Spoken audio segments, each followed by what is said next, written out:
My name's Daniel Hart, 39 years old, and I've always been a man who believed in patterns, in the quiet rhythm of life that keeps you sane. I woke up at 6, made coffee, read the news, left for work at 7:30, and came home by 6. My life was predictable, structured, safe, until I met Clara. She came into my life like a warm breeze through an open window. A coworker introduced us at a small get-together after a company conference. I remember she laughed at one of my jokes, something about corporate slogans sounding like cult chants. Her laugh was soft but real, and for a man like me, who'd spent years surrounded by silence and numbers, that laugh felt like color bleeding into a black and white world. Clara was 10 years younger, worked in graphic design, and had that kind of confidence that made everyone around her feel smaller, but grateful to be in her orbit. I fell fast. Within months we were living together. I thought I'd found peace, a person who saw me for more than the cautious man I'd become. For 2 years, everything was perfect, or so I told myself. We traveled, made plans, spoke about marriage, children, houses near the coast.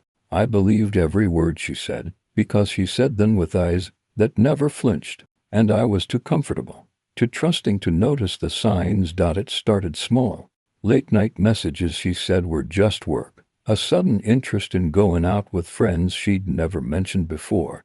I remember one night when she came home late, hair slightly messy, perfume stronger than usual. I asked how her night was. She smiled, that same soft, easy smile, and said, "Just drinks, you know how girls are." I knew nothing about how girls were, but I knew eyes.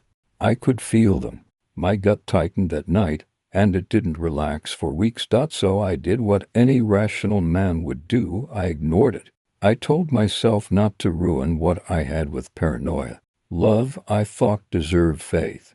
But faith without truth is just blindness with a halo. The truth began to surface one Friday evening. Clara was in the shower, and her phone lit up on the kitchen counter. I wasn't looking for it, not really, but the message preview caught my eye. Same place tonight. My stomach dropped. I picked up the phone. The name was Ryan, her coworker, someone she'd mentioned before. I didn't open the conversation then. I just stared at that screen, the blue light painting my hands in guilt, because I knew I didn't need confirmation, not yet. The next few days were a blur of polite conversation, forced smiles, and quiet observation. Every glance she gave her phone, every vague explanation felt like a blade twisting deeper. By the next weekend, I gave in. I opened her messages, and there it was, every lie spelled out in perfect clarity. The hotel names, the excuses, the small details that made it all undeniable. She wasn't just cheating, she was happy doing it. Joking about me, about my routine, about how he'll never suspect anything. My world collapsed, but not in the way people describe in movies. There were no tears, no shouting, just silence, cold, precise silence. That night, I sat at the kitchen table long after she'd fallen asleep, staring at her phone's glow. Every message felt like a matchstick against my ribs, and in that silence, I made a decision. If she wanted to destroy what we had for a thrill, then I'd make sure the fire she started would burn everything she cared about. But quietly, patiently, perfectly. Like every good man who finally stops pretending he's blind. You learn quickly that fury is loud and inefficient. It turns a man into a spectacle, and spectacles are easy to dismiss or to prosecute. I'd spent 20 years building predictable outcomes from unpredictable systems, servers that refused to crash, schedules that never slip, backups that did exactly what they promised. Anger would have been a performance piece. I didn't want to perform. I wanted results. So I did what I'd always done with a problem I intended to solve. I reduced it to variables. Who, where, when, how much, and what could I afford to risk. Clara and Ryan were 2 points on a map. The rest was topology, their roots, their pockets, the places where their small patterns intersected with careless people or convenient technology. I had time, and the kind of patience that quiet men cultivate when they learn how to wait. That would be my ally. First, surveillance. Not the cinematic kind with drones and wiretaps, the humdrum archaeology of modern life. Receipts, check-ins, GPS breadcrumbs, social media shadows. People who cheat think they're clever because they hide in the daylight. They forget that light casts shadows. I started small. I learned which coffee shop Clara favored on Thursdays, which bar Ryan liked for casual client drinks, the mail domain he used when he didn't want messages to be searchable by his work address. I took public transit routes I'd never taken before and watched couples at late-night tables. I made notes. I carried a small notebook like a priest carries a missal. When people looked up at me, I smiled the polite smile of a man who belongs in a city where watching is just another habit. There was a thrill in assembling the little facts. A hotel booking under a misspelled name. A receipt from a boutique that matched a photo seen on Clara's hidden account. A poor decision from Ryan. He once posted an innocuous check-in that pinged his location the same night as a private message to Clara. Sloppiness is a kind of mercy. They offered me crumbs, and I turned them into bread. Second, containment. You don't destroy someone by telling the world in one screaming act. You collapse the scaffolding beneath them so that when it gives way, every part of their life takes the fall. I thought about what Eddie's words, the quiet ones in my chest, had really wanted: humiliation, the loss of illusion, the sense that the world could be different than they believed. So I targeted the things they had built reputation from. For Clara, it was her professional persona, curated, tasteful, the sort of portfolio that got awards and panels. For Ryan, it was his network clients who liked to say his name in the same sentence as reliable and discreet. If you remove the stage, the actor cannot hide the scenes. That meant conversations with people who smelled like keys to reputations, a past colleague who still did small freelance curation, a vendor who liked to gossip about which designers had a temper, a receptionist at an agency who liked to keep lists of who owed whom favors. I did not beg for their help. I gave them facts, clean and cold, dates, times, screenshots. Facts don't feel like malice when they are tidy. They become an audit. Audits terrify the comfortable. I also learned the legal seams. There are ways to nudge corporate machinery without committing crimes yourself. Anonymous tips to compliance, precise, sterile packets sent to HR. An email to a journalist that reads like a careful brief. There's art in being untraceable. I chose it. I never forged. I never composed lies. I simply rearranged truth so it would stand under different light. In the quiet hours, 3 in the morning, the city breathing, I composed dossiers that looked like someone else's audit. Headers, dates, attachments. No accusations, just timelines. People who read those things with suits and committee chairs in the back of their mind feel a slow, chemical panic. They start to call lawyers. They start to reroute meetings. They start to disinfect their calendars. That is when the slow collapse begins. But revenge can't be only professional. The cold calculus felt hollow unless I carved at what mattered privately. I wanted them to feel the isolation my nights had felt since the phone lit with Ryan's name. So I took the social angles. A gossip seated in the right Slack channel. A photo slipped anonymously into a small design forum where people trade CVs and references. A quiet DM to someone who'd once mentored Clara and who now had to choose between loyalty and reputation. The cruelty of it was surgical. I watched the effect of a rumor like a scientist watches petri dishes. First a discoloration, then a spread, then a new bacterial colony of whispering faces. Invitations stopped arriving. A small prize she'd hoped for was postponed with the phrase under review. Ryan started getting the eyes that watch for slip-ups. They adjusted. They became smaller in rooms where they'd once dominated. And still, I kept my hands clean of featrix. People often confuse stealth with cowardice. They think if you don't scream your truth, you're somehow less righteous. But what righteousness buys you when reputations can be repaired with money and law? I wanted something harder, the knowledge that they couldn't go back to the rooms that had once protected them. I wanted the quiet for which there is no PR contract. There were mistakes. I underestimated how much my actions would echo.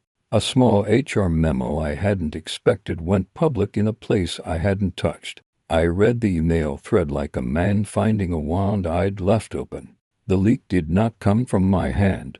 Someone else in the ecosystem noticed that an earthquake had started and chose to widen the fault. That unnerved me. It also taught me that once you begin to pull threads, hands you do not control will start to tug back. A thing I hadn't counted on was the way my guilt would accrete like residue in the corners of a room.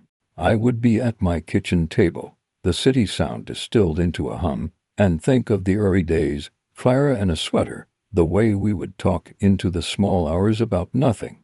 Those memories became dangerous cutlery. They reminded me that I wasn't only a man who had been wronged. I was also a man deliberately rearranging other people's lives. One night, after a day of watching the slow drip of consequences, canceled lunches, muted invites, an awkward HR string of emails, Clara left her phone atop the counter and walked into the shower without locking it. Habit, or arrogance, or belief that I was still benign. I wasted no time. I opened her secondary account and found messages that were different from the flippant flirtations I'd seen before. There was a softness there I recognized as dangerous plans, the kind that include future verbs. They were laughing about vacations, about apartments, about becoming something else. I didn't react like an animal. I recorded. I compiled. I made a tiny file of audio snippets and screenshots and labeled them with a date and a time. Clear, corroborated evidence. Then I mailed them, anonymized and sterile, to a mentor of Ryan's who'd once said to me in the bar, "People like him always trip up eventually." The mentor was practical. He forwarded the anonymous packet to his legal counsel. The ripples reached Ryan's desk within days. That was the day they both first looked at me in a way I recognized, not the gaze of a lover or a colleague, but the look of a cornered animal trying to map exits. It felt like victory and like sorrow. I had given them the same panic I'd felt when I first saw the hotel selfie. The ledger grew. Names, times, receipts, notes on tone and body language. It was monstrous how easily the pieces fit together once you were patient. I told myself the work was not hatred but justice, a ledger to balance another ledger. But ledger keeping eats you in a way confessions do not. It is endless until you choose to stop. The night I prepared the packet that would push things from whispered HR inquiries into real consequence. I didn't sleep. I told myself that I would give them one chance. The machinery of civility. The package I sealed was clinical and mean. Project memos that showed overlaps, a hotel receipt, the time-stamped messages, and an explanatory note that read like a compliance brief. No gloating, no venom, just truth with edges. I pressed send at 2:03 a.m. and for the first time in weeks felt something I'd forgotten, an odd, faint lightness, as if a small weight had shifted. It lasted for an hour, until the first text came. "We saw the packet. HR called. We have a meeting tomorrow." From Clara, no explanation, no pleading, just the soundtrack of inevitability. In the days that followed, I watched the architecture I'd always trusted, friends, colleagues, institutions, begin to rearrange itself around the new data. People I didn't know took positions and made decisions. Lawyers were engaged on both sides. Apologies were drafted in a tone that read like legal counsel. For a moment I imagined standing up and saying nothing, watching the universe do its slow work. It felt clean, but then I began to notice the cost. The way a small child's birthday invitation never arrived at Clara's house anymore. The way she started to wear the same tired jacket. The way Ryan's voice, once smooth, had a roughness like a wire fraying. These were not the things I'd intended. They were the human collateral of a plan I'd built out of facts. There were other consequences, too, for me. A neighbor asked if everything was all right. When they saw me pacing at dusk, Detective Alvarez, to whom I'd told partial truths, called with a tone that suggested he'd filed my name mentally under problematic. "You're going to have to be careful," he said once. "You started the fire, and fires attract attention." His voice was gentle, but his warning pressed into the soft places. I understood then. Revenge is always a trade. You take from the world, and the world takes back in ways you cannot predict. You can set out only to make your betrayer feel small, but you may also make the people around them, the ones who had nothing to do with the betrayal, suffer the consequences. I had to live with that. I made a private decision then to make the next moves as surgical as I could. If lives would be altered, I wanted the changes to be tethered to truth, not malice. The geometry of the next moves would be cleaner. I would not be a man who watched alone in coffee shops. I gathered two unlikely allies: Danvers, a local reporter with a quiet hunger for truth who didn't care about spectacle, and Samira, a woman who ran errands for a living but had a moral code that meant she detested corruption. They came in with eyes sharp and hands steady. Danvers wanted evidence to write something that wouldn't be easy to spin. Samira wanted to know that the people who hurt others couldn't hide behind convenience. I gave them what I had sanitized: precise files, not screams. And when the day came that HR called Clara in for a formal review, I was both prepared and hollow. Watching her sit at that sterile table while her life was parsed into bullet points made me realize how far I'd come from the man who had once loved quietly and with abandon. The man who loved quietly would have left the room and shrunk into the small comfort of private mourning. The man I had become sat outside the building, a ledger on his lap, counting the minutes until a door opened, and the face left different than it had entered. When Clara emerged, eyes dry, her face was a map of small defeats. She didn't see me. Her world had changed in ways I had engineered, and in ways I hadn't. I felt both victorious and bereaved. The ledger had moved, but so had something inside me, a softness that once let sunlight in. There is no heroism in this, only consequence. I had taken a path that would, if I succeed, leave them both with something they could not buy back. And on the shelf, my notebook grew heavier with dates and margins, and the occasional, small line reminding me to breathe. The next phase would require more than packets and whispers.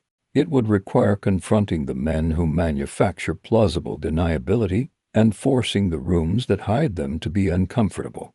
That was where the ledger, and I would have to be clever still. But before I stepped further into it, I allowed myself one small thing: to feel the hollow where the old life used to be, and to know, in that quiet, that there was no turning back. There's a peculiar satisfaction in hearing a soft thing go loud. Paper rustles in a desk. Then someone reads it aloud in a meeting. Then the sound travels into rooms that used to protect people. When my packet hit the right inbox, Danvers's, it didn't explode.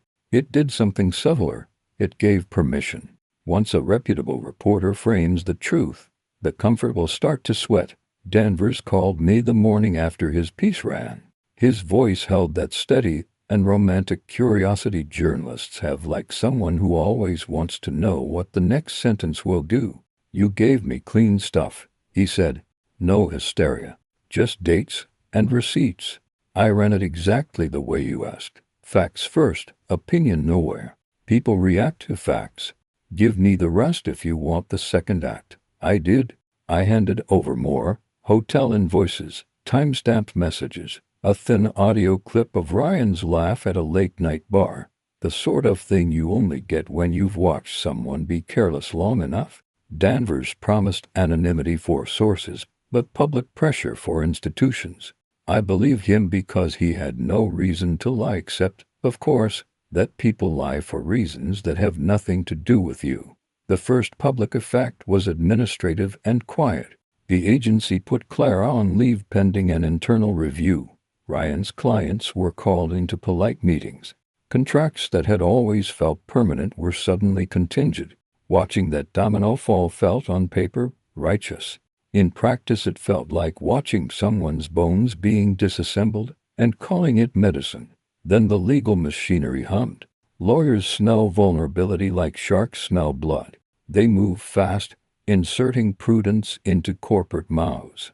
I watched a group chat go from laughs to linked drops of PR statements and thoughtful legalese. It was paltry if your poetry is doomed. People who once protected other people's reputations now wrote memos about risk and compliance. The firm hired counsel who specialized in reputational management. The word itself is an admission. There is money to be spent to forget. Public action has a private cost.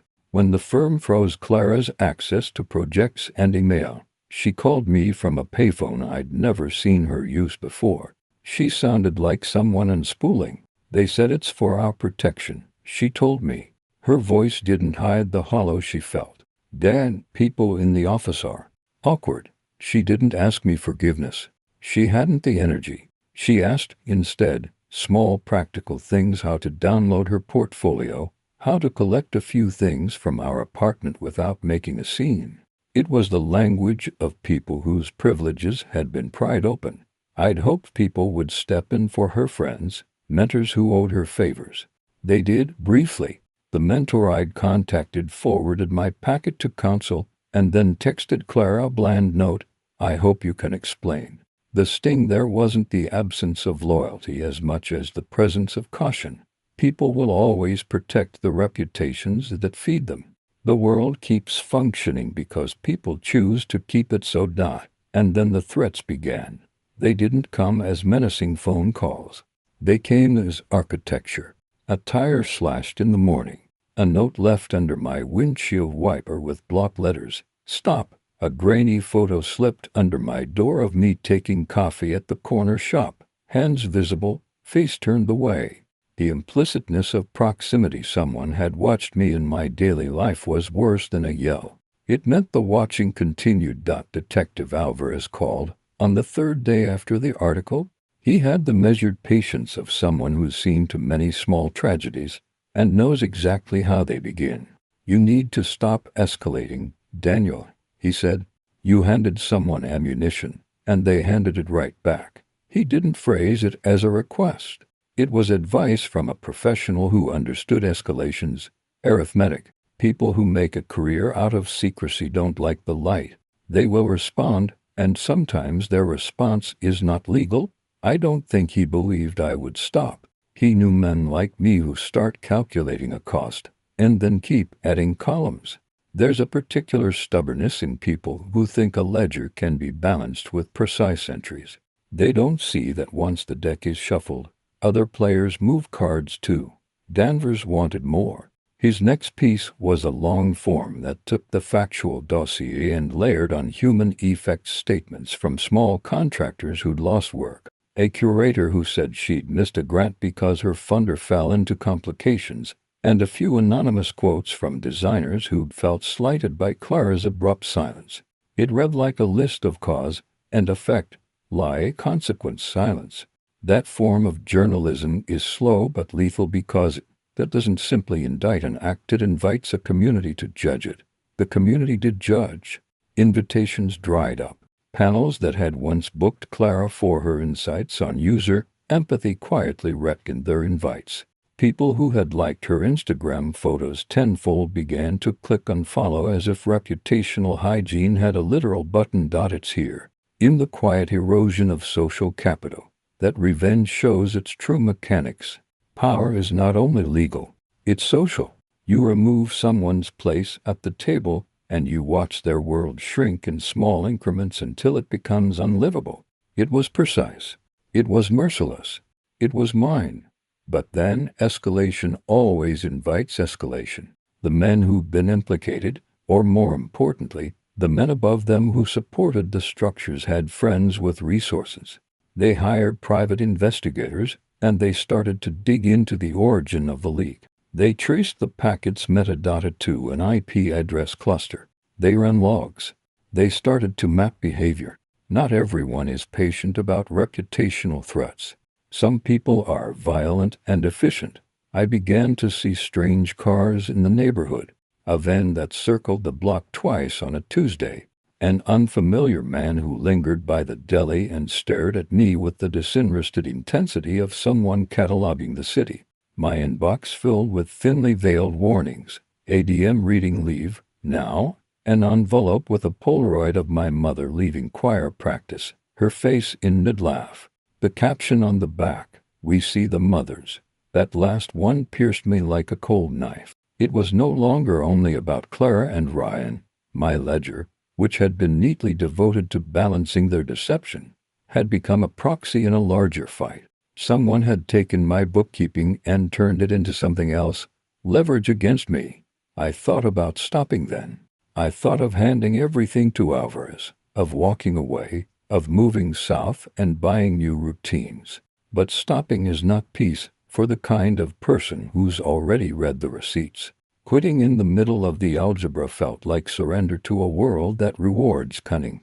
Besides, I'd seen the greedy, satisfied faces when men with money did not have to answer.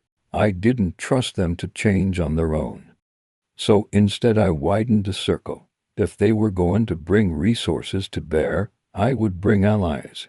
Danvers wanted the next piece to be unassailable. He wanted corroboration that lawyers could not easily file away. Some year I volunteered to trail errands and collected tales, not slander, but the small facts that build an airtight sequence of events. I reached out to a former colleague who knew how to parse server logs without creating a direct trail back to me. I handed him IP timestamps, bland and clinical. He found anomalies, a VPN endpoint that pinged at 2:14 a.m. on nights when Clara's messages arrived. The same endpoint had been used to access a vendor server tied to a small contracting company, a company with invoices that match receipts in the tent folder. When your enemies have money, they buy speed. When you respond with patience and networks, you can sometimes outpace them. We fed Danvers what we had: corroborated logs matching timestamps, witness statements from contractors who'd been told to keep it quiet. He wrote like a surgeon, scalpel in his words. No theatrics, only incisions. And the effect was pronounced. A subpoena was served to the contractor, the man who ran the contracting company one I'd only seen at the Riverside picnic. Received a polite notice that a regulatory inquiry was underway. For the first time since I'd begun, I saw the men above the men pick up their phones and look around. They asked lawyers what could be done. Lawyers began to scan for weaknesses. We were making progress. Progress, however, is not protection. With progress came a new form of retaliation that was professional and carefully legalistic. Slander. Suit was threatened in my direction. Anonymous packets. Defamatory intent. There were civil complaints from clients supposedly harmed by the leak. Danvers received an aggressive letter from a high-powered counsel demanding his sources. The firm dug in. The law can be a blunt instrument. It can also be the perfect chokehold when wielded by the wealthy. I tasted this when a court order briefly froze access to Danvers's notes pending an inquiry. I felt my chest tighten in a way that had nothing to do with fear of arrest and everything to do with the realization that truth, even when true, is not always swift in its justice. One night, exhausted and jittery, I walked past the river and found myself thinking about small things: Clara's laugh on good days, the way she would hum while making tea, the way my mother used to send postcards with crooked handwriting. The ledger had grown teeth, and those teeth had bitten more than I'd intended. I realized then, with a clarity that hit harder than any threat, that there are costs you cannot forecast. The campaign would go on because I couldn't easily unpick what I'd started. But a new page had been added to the ledger. Someone else was watching, and someone else had made it clear they could and would retaliate. The city felt colder, as if the nights themselves were reading the margins of my pages and deciding which annotations to answer. I went home that night and found an envelope tucked into my mailbox. Inside, a single line on a scrap of paper: "You wanted the truth. Here is ours. Stop, or your mother learns how far we'll go to keep our secrets safe. No signature. No return address. Just the handwriting of men who believe their reach is absolute. I sat with that line until dawn, reading it like a new rule. I could fold the ledger. I could give everything to Alvarez and walk away. Or I could go on, knowing the cost would widen, and that some of it would land on people who had only been collateral. I decided, then, that the next move could not be only about revelation. Revelation had lit a fuse in rooms that hid men who don't like light. My next move needed leverage that was harder to buy off or to silence. I needed to face someone whose exposure would be public and personal enough that even men with money would flinch. I needed to force the hand of the people who had built cover-ups into infrastructure, to make them answer in daylight where their lawyers could not simply mop things away with retainer fees. The ledger taught strategy as much as it taught cruelty. Paper becomes sound when someone will listen. Now the question was whether the sound we made would be loud enough to force the rooms that protected them to open, or loud enough to make whoever was watching me hold a final, lethal card. I slipped the envelope into the drawer with the ledger and, for the first time since this began, I laughed a short, brittle sound. The laugh was not triumph. It was recognition. I had written a book with margins I did not control, and those margins were beginning to write back. The ledger had become less an object and more a pulse. Every time I added a line, something in the world responded: a canceled meeting, a lawyer's polite note, a friend who stopped returning a text. By the time I reached the fourth month, the responses were no longer small, they were structural. Boards convened, donors asked for audits. Men with tidy reputations spoke in the language of contingency. The machine I'd nudged could not be unseen.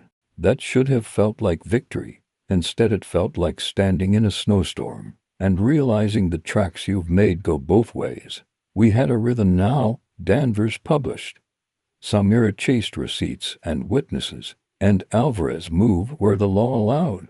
I became a relay point. One hand fed evidence to a journalist, the other gave a name to a cop who smelled like old rain and bad coffee. The matches I'd struck started to catch, and the parts of a web that once hid everything began to sing. The first time I saw a man in a suit swallow, I felt something like triumph. There was a meeting where a small foundation's trustees were told the truth about diverted funds and hush payments tied to event management. Their faces drained. They asked for audits and external counsel. The men who thought their reputations were shields realized their money was suddenly public risk. That panic rippled outwards. Vendors lost retainers. Contracts froze, and a few careers pivoted away from comfortable rooms into legal limbo. And then the real actors, the ones who'd been patient and polite for years, moved. They had lawyers, and the lawyers had strategies. They could tie threads into knots, buy delays, and, when necessary, threaten suits that wore journalists down. They filed motions to compel, to seal, to stay. They turned our public burn into process. The law is a slow beast, and men with cash grease its flanks. That's when the other kind of pressure arrived, direct and personal. A package was left on my stoop with a single Polaroid. My mother volunteering at church, smiling into a lens as if life were still simple. On the back, in block letters, "Back off." The note did not ask, it informed. They wanted to make the ledger mean something to me by making it touch the people I loved. The rational response, hand everything to Alvarez and vanish, was sensible.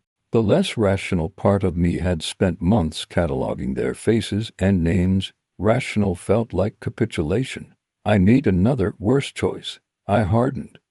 If they were going to threaten what I loved, I would make sure everything they loved felt the heat. We moved the campaign into daylight in ways that mattered.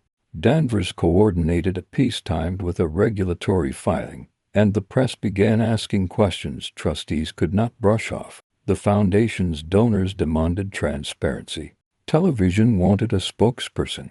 The men who'd believed they could buy silence discovered that reputations have a market, and that market can move faster than money if enough people feel cheated. There was a moment, in the middle of that storm, when I saw the human cost up close. Clara, who had once been the woman I woke for, was hollowed. She had court dates and interviews, and the social death that comes from being the center of a small public scandal. She called sometimes, short and exhausted, asking practical questions. Where are my files? How do I get my art back? We spoke like two people who had once been intimate in other seasons. The conversation was a business transaction now. I kept my voice small and steady. I told her where to find what she needed. I did not say sorry. I did not know if I felt it anymore. Meanwhile, Ryan's career unraveled in a way that was surgical and perfect. Clients left, mentors turned cold, and his name began to appear in legal affidavits. He called once, a short, broken sound, asking me why I had done it. I told him the truth, because the ledger had taught me honesty where hypocrisy had once lived. You chose this by being how you were. I only showed the receipts. When the wheels of law and public shame both turn on you, they have an odd habit of tripping different tripwires. With the firm's internal review and an external audit underway, some people folded quickly and provided witness statements. Others, with deeper pockets, hired counsel and waited. The indictments that came later were not lightning. They were the result of patient excavation. A handful of men who touched the flow of money were named in subpoenas. A couple of small couriers were charged with facilitation. The headlines tasted like partial triumph, but the ledger's cost was not only reputations. The men we exposed had allies who understood different currencies: leverage, threat, and quiet harm. A night came when my windows were smashed by a rock big enough to write desperation in the glass. My car was keyed. My mother received a polite letter at church. A rumor insinuated by an anonymous donor that her son had been involved in unethical activity. The rumor passed through generous hands and settled into polite conversation. The ledger hit the people I loved like weather. Once, in the pale hour of morning, I found a man standing across from my building, watching my door with the kind of patience that is not amused. I called Alvarez. He came within minutes and parked 2 cars down, acting like a man who had expected escalation, and who saw it like a job, not vengeance. His presence steadied me in a way that had nothing to do with law and everything to do with the human preference for being accompanied. There was a victory that was cleaner than the rest. A raid at the contractor's storage unit after a subpoena. Files, invoices, a pallet of receipts. It all smelled of paper and dust and the reality of things that had been hidden for years. When the officers came out with boxes and did not look back, I felt a small, ridiculous surge. Proof, it turned out, still matters. The law can take a while, but when it lands, it bites into the fat of an operation. The prosecutions were messy. Plea deals offered time shaved for cooperation. Some men took deals. Others fought and buried evidence in foreign accounts. The web they'd built was clever and layered. The law's net had holes. Some men slipped through. The account was never perfectly balanced. The ledger never zeroes out. What I did not anticipate was how the moral ledger weighed on me. Each time a name was added to the indictment list, I tallied the collateral. Jobs lost, families upset, rent missed. Once, late in the night, I sat with my ledger open and ran my finger down the page of consequences. There was a child's name scribbled near a donor's entry, the son of a contractor whose payments had stopped. I had started this apocalypse with the intention of teaching a lesson. Somewhere along the road the lesson became a machine that chewed indiscriminately. Justice is not always neat. It is messy and leaves residue. Then there was the moment that changed the shape of everything. A voicemail on my phone from someone who sounded like a man used to having the final word. "You're clever," he said, voice flat.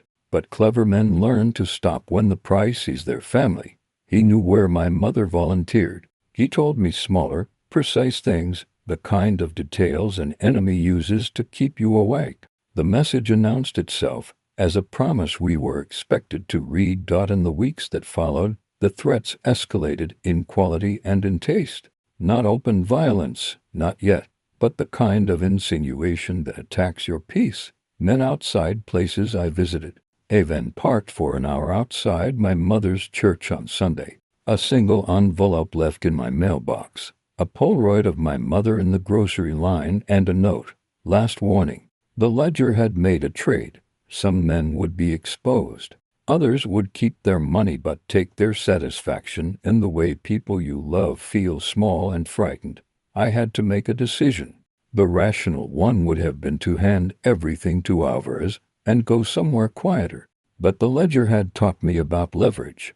The men above the men weren't reckless. They were pragmatic. If I wanted them to stop, I had to make them feel a kind of pain that couldn't be bought off easily, a public cost, a humiliation that could threaten their social currency. That meant one thing: a final exposure that would be impossible to seal away with lawyers and retainer checks. We planned it like a surgical procedure. Danvers coordinated the release with a public hearing date triggered by a regulatory motion. Samira ensured the documents would be mirrored across outlets. Alvarez put pressure on the timeline with a discreet procedural push. The plan required timing, donors in the rooms at the right moments, trustees called to testify live, cameras rolling. The day it happened, the meeting room was lacquered in good ties and fake smiles. The trustee in charge of the gala sat at the head of the table. His hands trembled as the attorney read a timeline aloud that connected invoices, tent orders, and transfers. Danvers was there in the back, his camera focused. The notifications began to ping, journalists picking up the live stream, donors texting their counsel. The room shifted in the kind of silence that announces collapse. Some men tried to rewrite the narrative in real time. Lawyers threw procedural smokescreens. Counsel demanded pauses. But when multiple donors called the chairman in the middle of a press conference to ask whether their names would be associated with money that funded hush payments, the cost became tangible. Boards split. Two trustees resigned that day rather than answer for a past they'd preferred to forget. Outside, my phone buzzed with one message from an unknown number. Stop. Or next time it's not your reputation we'll take. The tone was a promise. The ledger had scared men into exposing themselves, and one of their responses was to create a terror that lived outside the law. It was the first time I felt true fear, not for myself, but for the small, ordinary people whose faces I'd started to see in the margins. My mother, the children of contractors, volunteers at the soup kitchen. I had wanted to revel in something stolen from me, and the cost had come due in ways I hadn't anticipated. When the hearings wound down, when the indictments were filed, and when cameras moved on to the next scandal, there were small victories and small ruins. A few men were charged. A few banks were subpoenaed. Some trust funds were frozen. The contractor lost contracts. But not all the architects of the system were touched. A few slipped the net, their names unsubtle in their quiet flight overseas. The ledger remained on my shelf, weighty and honest. I could say it had done what I wanted. It had exposed a system, forced accountability in a handful of cases. But exposure is not equal to repair. The people hurt by the system were still hurt, and some of them were hurt worse because the fall was public and permanent. One night, exhausted, I opened the ledger and found a new note from Claire folded into the pages. It read, "You made them answer. You also made them hurt. I can't be part of the thing that keeps tally." She had gone quiet after the hearings, entered a program that would place her somewhere far away, rebuilding in anonymity. The admission made me stare at the page and wonder at my own reflection. Alvarez sat across a table from me once after the dust had settled, and said something I could not forget. "You did a thing that mattered. But this isn't a ledger you close.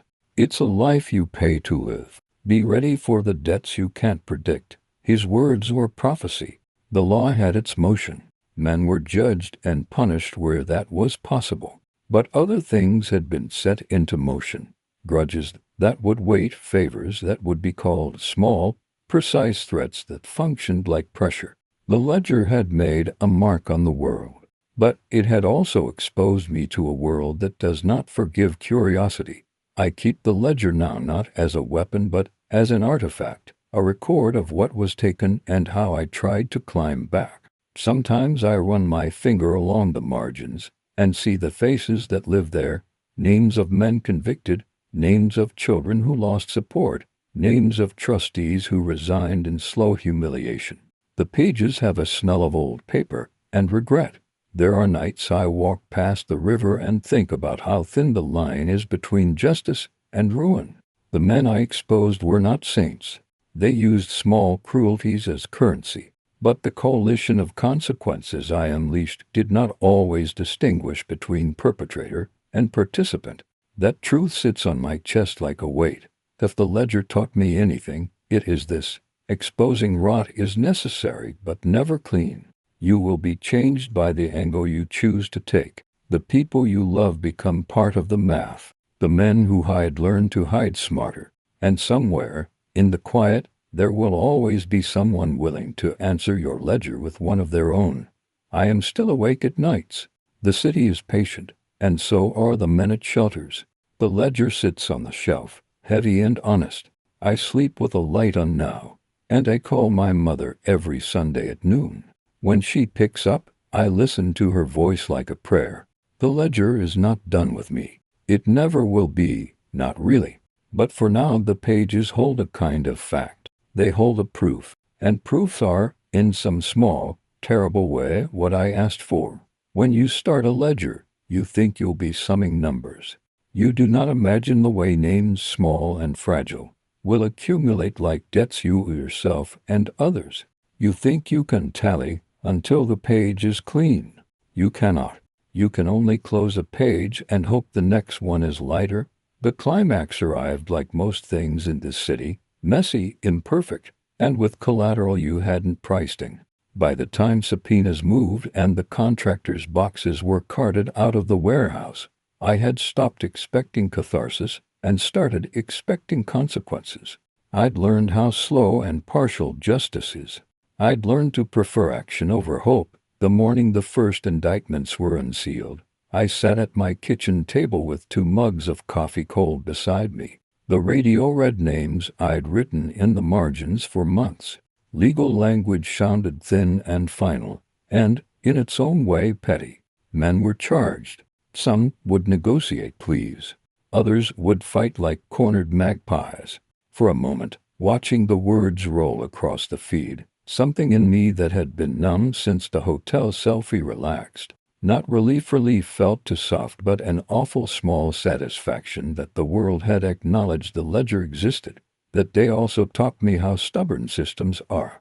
The top men who benefited from hush money and convenient vendors were not grasped. They retreated into counsel, into claims of plausible deniability and paperwork. The law digs deep, but it does not always reach the highest branches.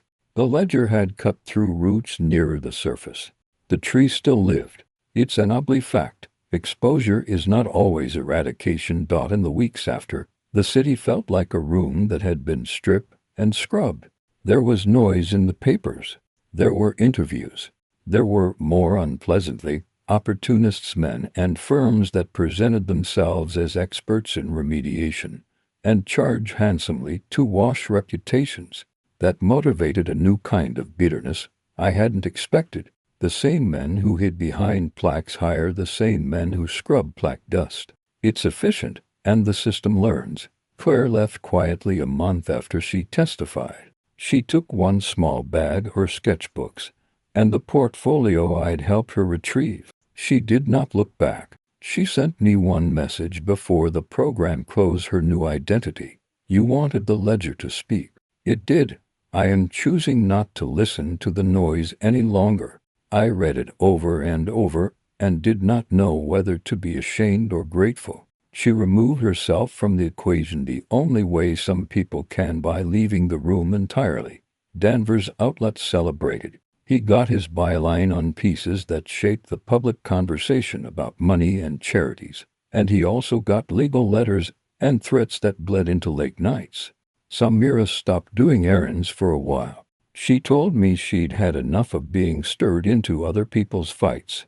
Alvarez kept visiting, late and civil, offering notes in a voice that had grown less skeptical and more tired. We all had our role in the ledger's datebook. The men who were convicted did time, or paid fines, or made thin apologies to cameras that asked the right ethical questions. The contractor who'd handled the tense lost clients and eventually opened a new company in another state under a different name. The looping cycle continued because where there is demand, supply reckons. What I did not bargain for was how the ledger seared into the private places I loved. My mother, who'd always been proud and small in ways that made me ache, stopped talking on the phone about church bazaars.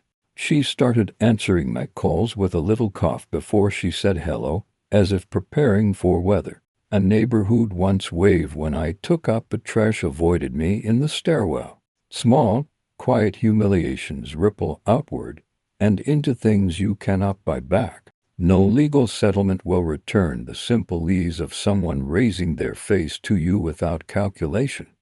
There were nights I sat with the ledger and added names and then paused, with a pen trembling in my hand, thinking, who else? Who else pays? Whose life do I touch when I close this chapter? The ledger is not just a book of retribution. It's a map of human consequences.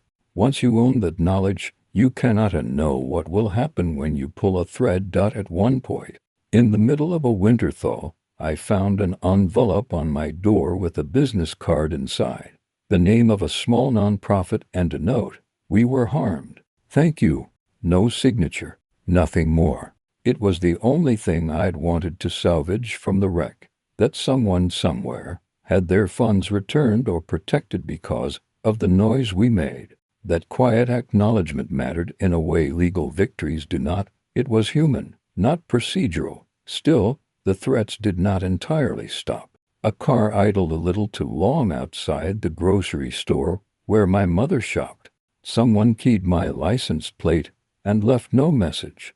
Sometimes the ledger felt like it had become a summons to other men who lived by different ethics. Those episodes peeled back the bravado I'd been clinging to and left me with a simpler calculation. What did I have left to lose? And what would I risk to protect the small and ordinary pieces of my life? I chose protection, not the grand, cinematic kind, but the actual work, changing routines, staggered grocery trips, a new phone I used only for calls to Alvarez. I met with my neighbors and told them to ring me if they saw anything unusual. I stopped posting photos of the city I love. The practical adjustments were boring, but they were effective. There is a kind of dignity in the mundane mechanics of staying safe. I also tried to redress things in small ways. I found a recipient fund that had been banked in one of the channels we'd exposed, a real community program that had been used as a front to move small sums. I traced the money, worked with Alvarez, and with a calm lawyer who refused payment more than once, and got restitution to an extent that mattered to the people it reached. Money does not equate to justice, but sometimes a returned grant will keep meals on a table and programs alive. Those small acts felt like cleansing, if not absolution. People who ask whether revenge is worth it often mean, did you get peace? The ledger taught me an answer I both wanted and feared. You do not get peace from destroying a life. You get a different life in which the cost of truth is always assessed. You do, on rare days, feel a quiet satisfaction that something hidden was pulled into daylight, but you also carry the tally of what that daylight exposed, and that tally is not just in bank books. It's in faces, and in silence, and in the way your mother answers the phone. Months passed. The big names receded from headlines. New stories filled the feeds. Human attention is a currency that amortizes quickly. The men who had been most culpable retreated to law firms and private islands. The men who were lower on the ladder took what fate dealt. The ledger, like a bad habit, kept nudging at the back of my mind. Add this, note that, be sure the record is clear. One afternoon I boxed the ledger and placed a copy with Alvarez and a copy with Danvers. I kept a single thin version on my shelf. I no longer wanted to be the only keeper of it. Memory alone is treacherous. Documents help anchor truth when time blurs the edges. Sharing the ledger felt, weirdly, like an act of trust. If someone else carried the burden, it could not be twisted so easily. In the end, the story didn't end in one final, cinematic moment. There was no scene where everyone stood in a courtroom and justice reigned like a curtain. There was instead a slow, grinding realignment. Careers altered, reputations eroded, quiet restitutions made, and a few men who thought themselves untouchable learning that the world might, occasionally, demand an accounting. For people who had been hurt by the system's comforts, those shifts mattered. For others, not so much. The hardest part to reconcile is the man I am now. I look at pictures of Clara sometimes, and I don't recognize the person I loved or the person I helped break. I don't ask whether I was justified. That question is useless. I ask whether I could have done it without breaking certain things, and I do not know the answer. Perhaps there is no clean way through a betrayal like that. Maybe the only honest thing was to be honest about the cost. I still make coffee at 6. I still read the news. I still walk the river on certain mornings. Some routines survive because habit is a kind of refuge. But I have fences now, small practical boundaries I would have once mocked. The ledger sits on my shelf like any other book, an artifact of a life I altered to correct a wrong. I keep it because memory matters, because names should not be erased, because the city will build new rooms where secrets can hide and someone will need to know where those rooms once were. If you ask whether I have peace, I will not tell you the lie you want to hear. I have a form of accommodation. Sometimes the ache is a sharp thing, sometimes a dull hum. I have learned to measure my steps, to protect those I love, and to live with a file of evidence that both saved and cost lives. The ledger balanced some accounts, and left others forever open. In the quiet, when the city hums and the lights of the bridge blink like a slow heartbeat, I whisper into myself the one sentence that keeps me honest. Truth is heavy. If you choose to drop it into a room, be ready for the way it will break things, and for the things you will have to carry when the shards fall.